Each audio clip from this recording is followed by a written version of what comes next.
wabarakatuh. Waalaikumsalam warahmatullahi wabarakatuh. Selamat siang Bapak Ibu. Siap.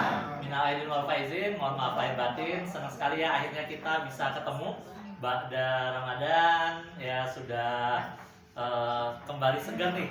Ya, kita mau mencapai target-target kita. Amin. Amin. Amin.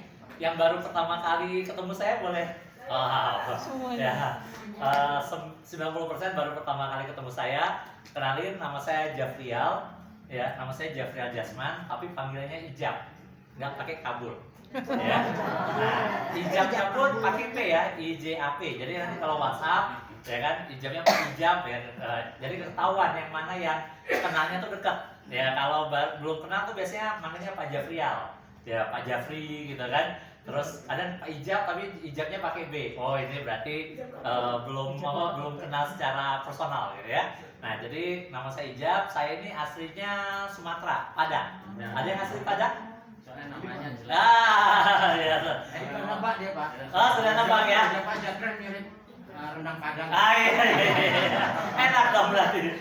Ya, jadi saya aslinya Padang, Pariaman. Tapi saya lahirnya di Palembang. Biasa lah ya, orang Padang merantau ya. Ayah saya merantau di Palembang, jadi saya lahir di Palembang. Saya besarnya tuh di Lubuk Linggau. Ya, ada yang pernah tahu Lubuk Linggau? Oh, tahu. Alhamdulillah. Karena saya kalau ngisi training di luar Jawa ya, terutama Indonesia Timur, alhamdulillah hampir nggak ada yang tahu Lubuk Linggau itu mana. Jadi Lubuk Linggau tuh kota kecil antara perbatasan, dia masuknya Sumatera Selatan tapi paling ujung. Perbatasan sama Bengkulu sama Jambi. Jadi kalau ke kiri Bengkulu, kalau ke kanan dia ke Jambi, ya kan? Nah, jadi saya besarnya tuh di situ, nggak pernah kepikiran untuk bisa sukses gitu, enggak. Ya, karena apa? Karena di daerah kecil mindsetnya sederhana. Ya, pokoknya nanti kalau sudah tamat sekolah, kuliah, kerja. Ya, paling keren itu kalau nggak polisi, tentara, PNS. Ya, itu kalau sudah pakai baju polisi, tentara, PNS, itu calon mertua pasti suruh masuk, gitu kan? Bu, ada anak ini masuk, gitu kan? Nah, itu yang terjadi di daerah saya. Nah, tahun 2001 saya kuliah di SCT Telkom. Seneng banget dong. Wah, saya keterima nih di Bandung. Saya bakal kuliah di Bandung di SCT Telkom. Ya, saya sudah bayangin itu bakal keren ya, kota besar. Ternyata SCT Telkom tuh di Dayakolot, ya. Kalau sekarang keren banget. Kalau sekarang tuh kampusnya keren banget, ya. 3 tahun terakhir kampus saya itu jadi kampus swasta terbaik nomor 1 versi Dikti, ya, bukan versi KW-KW-an, ya. Jadi kalau sekarang Bapak Ibu tanya universitas swasta terbaik di Indonesia itu apa? Telkom University, ya. Sudah 3 tahun terakhir versi Dikti ya. Kalau versi ini versi itu ya terserah, gitu ya. Nah, tapi kalau versi Dikti, versi resmi pemerintah itu Telkom University. Nah, jadi dulu saya masuk kuliah di sana, ya. Ternyata kampusnya mewah. Tahun 2001 itu kampusnya mewah, mepet sawah. Ya. Pas saya lihat, apa bedanya sama Lubuk Linggau? Saya bilang gitu kan. Statusnya Bandung, ya kan? Tapi ya kelihatannya ya sama aja gitu kan. Nah, tapi saya kesel, nggak tahu ilmu properti dari dulu, asli Pak. Ya, waktu saya berarti tamat 2006 ya, itu saya ditawarin 1 tumbak 7 juta. 1 tumbak 7 juta, berarti semeternya 500.000. Ya, itu ada yang mau jual. Nah, sekarang semeternya aja udah 3 juta atau 4 juta di daerah situ. Ya kan? Nah, dahsyat sekali.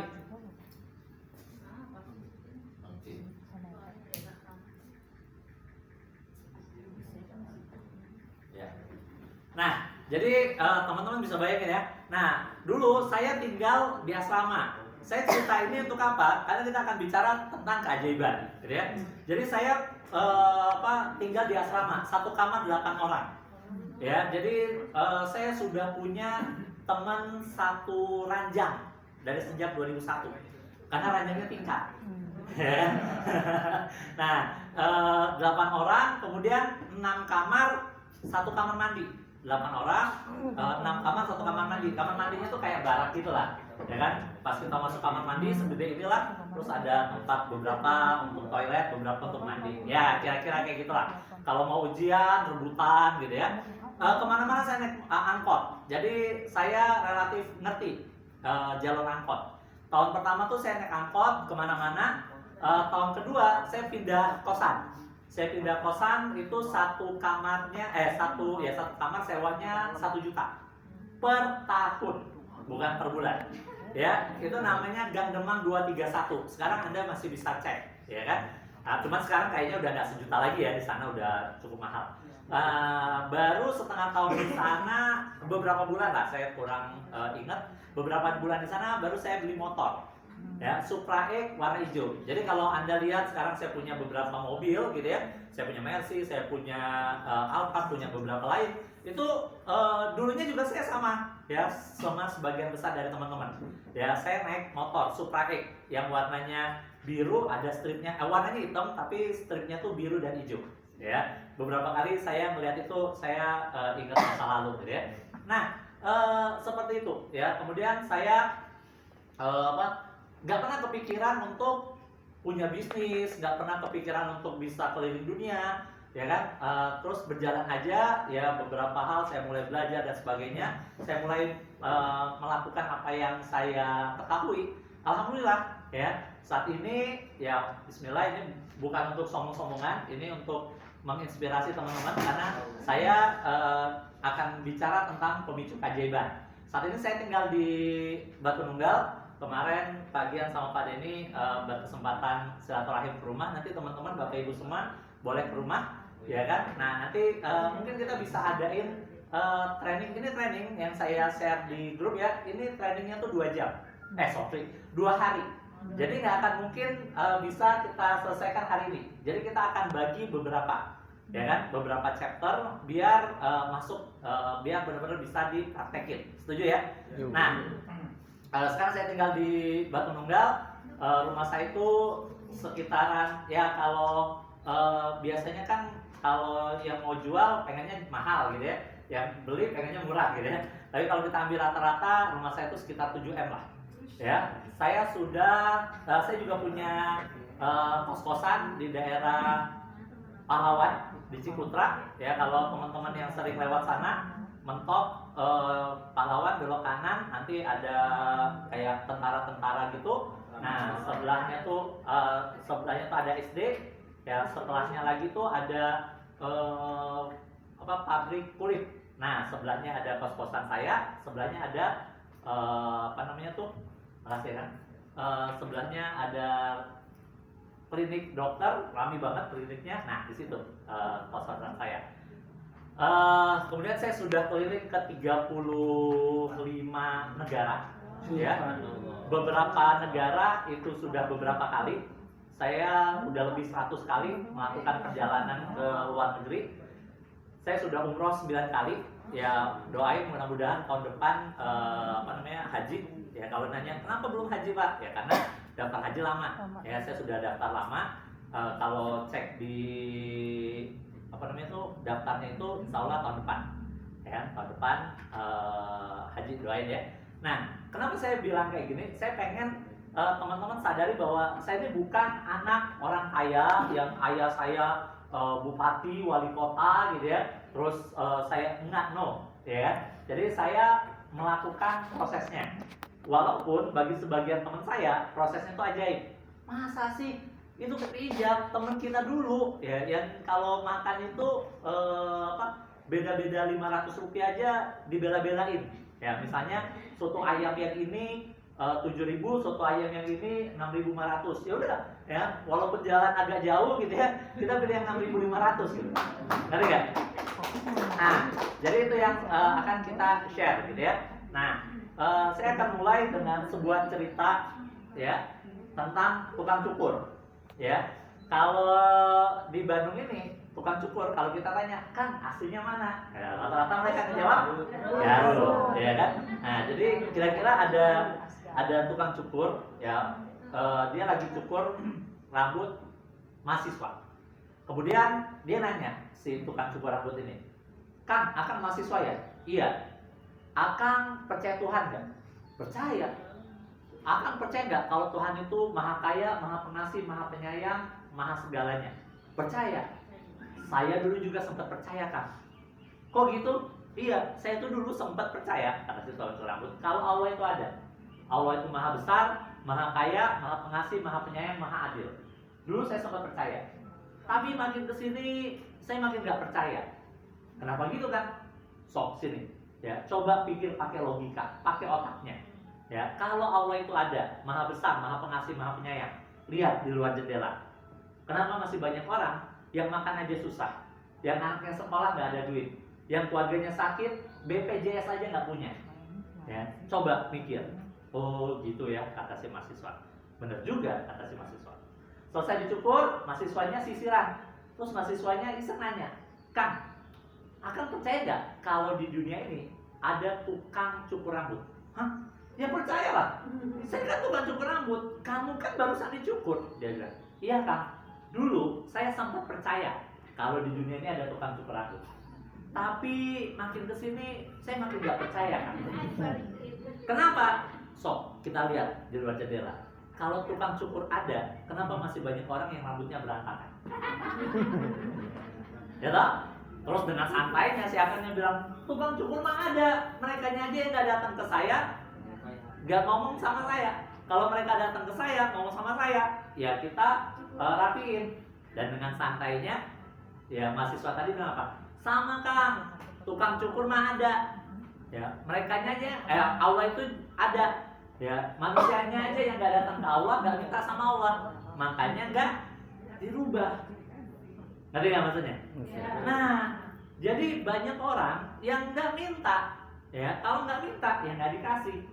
Ya, kebayang maksudnya? Sekarang nih, ya teman-teman mau buat kopi, boleh nggak?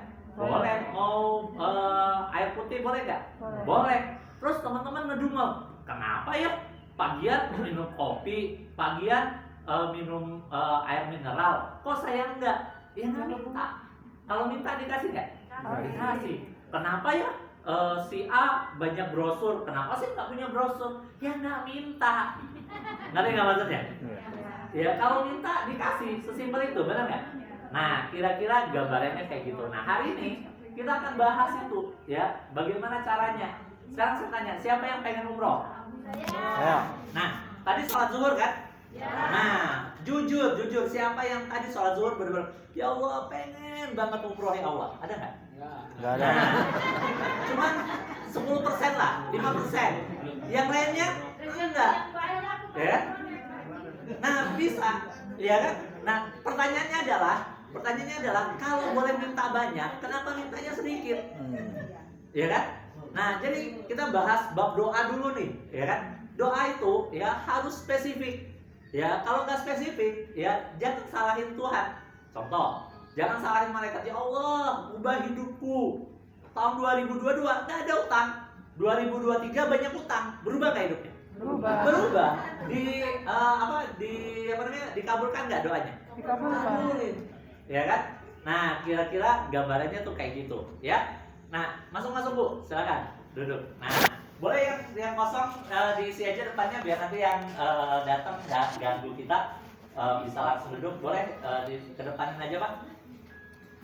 Bayarannya sama kan Pak, tadi 5 juta, jadi 5 juta aja nggak apa-apa. Ya, sampai mana tadi? Nah, artinya apa? Doa itu harus detail, ya. Ya Allah, tambah rezekiku, ya kan? Tahun 2022 nggak ada yang traktir bakso, 2023 ada yang traktir bakso, nambah nggak rezekinya? Nambah. Terus kita protes, kok Allah nggak gabulin doa saya sih? Ya doanya yang nggak jelas. Ya, sama nih kayak teman-teman ngajakin anak ke Gria, ke supermarket, ya. Terus ada yang satunya, Ma, aku mau susu ya, Ma, aku mau ini ya, Ma, aku ya. Terus dia balik dengan bawa banyak keinginannya dia. Sementara kakaknya, ya, itu ngedumel, Mama, pilih kasih. Masa cuman adik aja yang dikasih, aku nggak dikasih. Lah, kita pikir kakaknya nggak mau, jadi nggak kita kasih, nggak kita beliin, benar nggak? Dan nggak mungkin pula kita ambil semua terus kita kasih, benar nggak? Nah sama, Tuhan juga. Ya belum tentu loh semuanya pengen NMAX, benar nggak? Ada yang nggak suka NMAX, saya mah kalau bisa jangan NMAX lah. Kalau gocek NMAX itu udah kayak mau lahiran gitu kan, gede banget gitu. Ya bisa jadi kan? Kebayang nggak maksudnya? Jadi ya harus detail doanya. Setuju?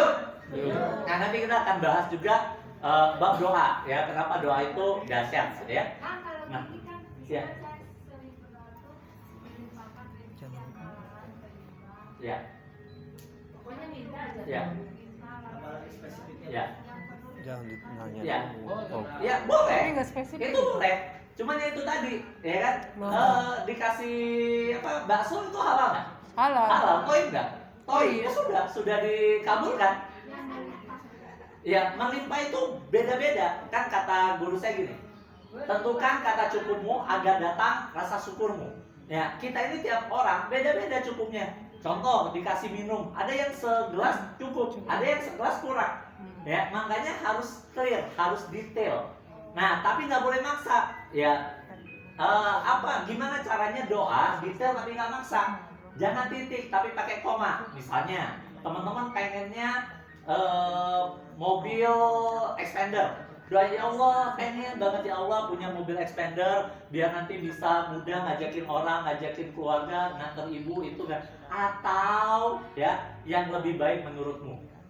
Kayak gitu. Jadi kalau Allah berpikir kayaknya nih bagusnya Fortuner deh, kayaknya Pajero deh, ya kan? Ngerti nggak maksudnya? Nah, jadi jangan titik, tapi pakai oh ya Allah pengen banget ya Allah punya rumah di KBP Kota Baru Parahyangan. Ya, ternyata atau yang lebih baik, ya Allah bilang, oh lebih baiknya di Sumarekon, ya udah, ya kan? Atau lebih baiknya di Batu Nunggal, ya kan? Ya nggak pernah tahu, kebayang maksudnya. Nah, jadi doanya itu detail, tapi jangan titik, ya, koma, ya. Nah, oke, lanjut dulu ya. Nanti setengah jam terakhir kita tanya jawab, boleh? Boleh. Ya, jadi biar enak, gitu ya. Nah, apa alasan Anda hadir di sini? Ya, secara garis besar, ya. Kita itu cuma pengen dua. Yang pertama pengen masalah teratasi. Masalah itu kalau kita simpulkan, sebagian besar yang diskusi sama saya, masalahnya tuh nggak jauh dari 3, PHK. Ya, P itu penyakit, ya H itu hutang, K itu keluarga. Ya, biasanya 3 itu masalah teratas. Ya, penyakit, hutang, keluarga. Nah itu yang sering kali ya. Kita pengen nggak masalah kita teratasi? Pengen, ya kan? Atau pengen impian atau keinginan terpenuhi, pengen umroh tadi, pengen punya rumah, ya kan, pengen punya mobil, pengen punya tabungan untuk anak sekolah, pengen macam-macam, ya kan. Nah, kira-kira gambarnya itu kayak gitu. Nah, kita akan bicara dulu the power of definition, ya, sama clarity is power, the power of clarity. Jadi kita bicara the power of definition dulu. Jadi banyak orang yang nggak ngerti definisi dari sesuatu. Makanya hidupnya nggak jelas karena dia nggak ngerti. Contoh, punten Pak, siapa saya? Nah, Dedi. Ya, Pak Dedi. Pak Dedi tinggal di mana? Bojong Soang.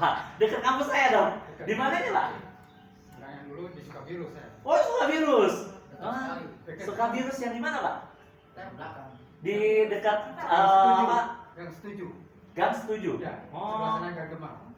Oh, berarti Pak RW-nya sama? Yang punya rumah saya Pak RW loh? Pak Dedi. Iya. Iya. Dulu sekretarisnya saya. Serius Pak? Tapi udah dijual itu Pak ya? 231 itu saya. Rumahnya beliau itu udah dijual ya sekarang? Karena saya kurang tahu, saya pindah ke. Oh, pindah juga. Ya, setahu saya, informasi saya itu udah dijual sama dosen. Sebelum dijual saya udah pindah. Oh gitu, ya. Siap. Nah, lanjut ya. Pak Dedi ya. Nah, misalnya Pak Dedi ngomong nih sama temennya bilang, Pak Dedi balik ya. Ya, naik apa? Naik Gojek. Oh ya, jangan lupa helmnya dipakai. Siap. Gojeknya datang. Ya, kasih helm sama Gojek kan. Dah, jalan. Gak lama, Pak Dedi dapat telepon. Dia kecelakaan. Ya, gak parah, kecelakaannya cuma masuk lubang kecil tapi jatuh gitu kan. Tapi dianya itu geger otak. Ya kan? Terus Pak Dedi lihat kan? Terus Pak Dedi, kok bisa kecelakaan ringan kayak gitu geger otak gitu kan? Emang nggak pakai helm? Pakai Pak. Wah, pakai gitu kan? Terus lihat CCTV, ternyata bener dia pakai helm. Ya, dia kan penumpang, dia pakai helmnya Pak. Tapi dia pakai helmnya di dengkul. Ada orang yang pakai helm di dengkul? Banyak. Ya kan? Karena saya dulu motoris juga, ya. Kadang kan apalagi kalau cewek gitu ya, males rambutnya rusak, jilbabnya rusak, pakai. Dia udah pakai helm nggak? Udah, tapi pakainya di dengkul, makanya nggak ada manfaatnya. Ngerti nggak maksudnya? Nah, jadi definisinya ini nggak jelas. Ya, banyak sekali kita ini ya ngasih tahu sesuatu, nasihatin sesuatu, tapi definisinya nggak jelas. Ayo, ya kalau punya prospek itu harus dihadapi dengan baik. Ya kumaha dengan baik itu apa? Kayak gimana? Ya, kalau nggak detail, nah hari ini kita bicara mindset, nanti ya kita akan bicara detail. Ya, alhamdulillah tim kita ini sudah membuat goncang pusat gitu ya. Ini siapa nih tim ini gitu kan. Nah, perkembangan timnya tuh kita yang paling pesat saat ini. Tinggal kita buktiin penjualannya. ya, tinggal kita buktiin perkembangan omsetnya juga. Setuju? Nah, nanti semuanya tuh akan didetailin gimana sih caranya untuk kenalan, ngomongnya seperti apa, ketemu orang 2 menit gimana biar orangnya senang gitu ya. Nah, nanti insya Allah saya akan sharing juga ya. Nah, balik lagi the power of definition ini, gitu ya. Banyak orang yang nggak ngasih tahu detail, ya. Misalnya Bapak Ibu ya, bilang coba pakein mic yang kayak kemarin. Kalau Bapak Ibu nggak tahu gimana cara masangnya, kira-kira mic-nya berfungsi nggak? Tidak. Ya. Nah, kita kan pengen semuanya ini, ya, itu bisa jualan. Ya, gimana caranya biar semuanya bisa jualan? Dibuat sistem. McDonald, KFC, ya itu adalah perusahaan yang turnover karyawannya, ya orang datang dan perginya tuh paling banyak, ya. Tapi kenapa rasanya standar? Karena ada sistemnya, ya. Ada nggak orang yang bisa buat ayam goreng lebih enak dari KFC? Ada, tapi nggak ada yang bisa jual lebih banyak dari KFC, ya. Kenapa? Karena ada sistemnya. Baik ya. Nah, jadi the power of definition. Contoh sederhana. Pak Dedi punya anak berapa? Yang paling gede udah nikah? Belum. Umur berapa Pak yang paling gede? 30-an. Emang Pak Dedi umurnya berapa? 25. Ya. 55. Nah, misalnya nih, cowok cewek Pak? Anak yang pertama. Cewek. Siapa namanya Pak? Ina. Misalnya nih, waktu Ina kuliah atau SMA, Ina bilang, panggilnya ayah atau papa? Atau papa? Pak, Ina izin ya mau naik gunung, ya kan? Sama siapa? Sama teman-teman sekolah, teman kampus, sama ada gurunya juga. Oh ya udah, hati-hati ya, kata Pak Dedi kan. Terus Pak Dedi nasihatin, kalau ketemu harimau jangan dideketin ya, hindari. Pertanyaan saya, nasihatnya bener nggak? Bener lah. Ya, terus Ina ini anak yang berbakti sama orang tua, anak yang penurut. Siap, nah jalan. Ina jalan sampai tengah hutan, dia ketemu hewan warna putih, loncat-loncat. Terus dia bilang, jangan-jangan ini harimau. Karena nggak pernah dikasih tahu harimau itu apa. Ya, wah, dihindari sama dia, dihindarin sama dia. Terus dia jalan lagi setengah jam. Terus dia ketemu hewan mirip kucing kesayangan papanya, tapi lebih gede, ya kan? Bulunya lebih tebal, lebih bagus, suaranya lebih keren. Aum, ya kan? Karena keren nih, ya papa pasti senang nih, ya kan? Akhirnya divideoin, ya papa ini ketemu kucing gede banget, pasti papa senang, gitu kan? Ya, yang ada dianya ditangkap, ya. Begitu dia diterkam. Nah, kenapa jadinya tragedi? Padahal nasihatnya udah bener. Karena apa? Definisinya nggak jelas. Nasihatin anak, cowok itu nggak boleh nangis, ya? Iya, ya. Akhirnya kalau dia bibirnya cowok nggak boleh nangis, maka yang terjadi apa? Dia akan jadi temperamental. Ya, kenapa? Karena emosinya tidak tersalurkan. Ya. Jadi harusnya gimana? Kalau nasihatin cowok itu nggak boleh nangis. Kalau cowok itu nggak boleh nangis di depan orang. Kalau mau nangis sendirian di atas sejadah. Jadi dia tahu mau melampiaskannya kemana. Ya, teman-teman bayangin ya. Ya alhamdulillah di Islam kan kita dianjurkan nikah. Ya, ada beberapa agama yang bilang ya beberapa bagian tuh nggak boleh nikah. Yang ada apa? Ya akhirnya mereka LGBT, akhirnya mereka jadi melakukan perbuatan zina sama yang lainnya gitu. Ngerti nggak maksudnya? Iya, jadi harus clear. Atau sederhananya gini, ngomong sama anaknya, Dek, kamu jangan suka ikut campur urusan orang lain. Siap mah, ya kan? Baik nih anak kita. Terus kita balik kampung, ya mau ada nikahan, ya kan? Terus dia duduk aja, orang sibuk, mau cuci piring, bantu masak, dia duduk aja main handphone, main TikTok, gitu kan? Dibilang, itu kok nggak bantuin ini? Nah, kedengeran lah sama sepupunya yang dekat, ya. Terus sepupunya bilang, Dek, kamu kok nggak bantuin sih? Orang lagi sibuk-sibuk. Bukannya nggak mau, ya. Tapi ini perintah mama. Mama bilang jangan suka ikut campur urusan orang lain. Kebayang nggak? Ya, jadi sebenarnya anak kita itu kadang bukannya nggak mau nurut, tapi perintahnya nggak jelas. Benar nggak? Benar. Ngeri ya? Nah, ini the power of definition. Jadi kadang kita tuh nggak tahu definisi sesuatu. Ya, ayo ngejar target. Yang ngejarnya tuh kayak gimana? Harus lari. Ya, ngejarnya tuh apa? Ngejar target tuh gimana? Ya, harus nambah apa? Step by stepnya tuh apa? Ngerti nggak maksudnya? Nah, semuanya tuh harus clear definisi. Terus clarity. Semuanya harus jelas. Ya, kita ini sering masuk just do it. Ya, lakukan saja. Benar, lumayan. Tapi kalau mau sempurna, ya harusnya dirubah jadi just done it. Dan itu apa? Lakukan sampai selesai. Ya, Pak, gimana? Sudah berhasil closing? Sudah, Pak. Tinggal datang ke rumahnya. Itu namanya belum. Ngerti ya? Pak, sudah dibilangin sudah, Pak. Tinggal nanti ke rumahnya. Itu namanya belum. Pak, udah nyampe apa? Udah nyampe kantor AMG, ya kan? Udah, Pak. Di simpang lampu merah, itu namanya belum. Ngerti maksudnya? Seringkali kita kayak gitu, benar nggak? OTW. Nah, how you do something is how you do everything. Bagaimana kita melakukan sesuatu itu akan berpengaruh terhadap bagaimana kita melakukan hal yang lain. Ya, kemarin kita diskusi dikit nih sama Pak Gian. Pak, ini mau ditulis mulainya jam berapa? Ya kan? Karena suka ngaret-ngaret, ya kan? Nah, suka ngaret-ngaret itu ya karena semuanya ada di otak kita suka ngaret-ngaret. Tapi kalau misalnya nih ya, khusus untuk semua acaranya AMG, tim saya, kita buat kalau kita bilang jam 1 ya jam 1. Ya, kita jangan menghukum orang yang benar. Setuju? Setuju. Karena dia datang jam 1, dia benar. Ya, kita tunggu Pak ya. Ya udah, yang nggak datang biarin aja, dia tahu bahwa kita to the point.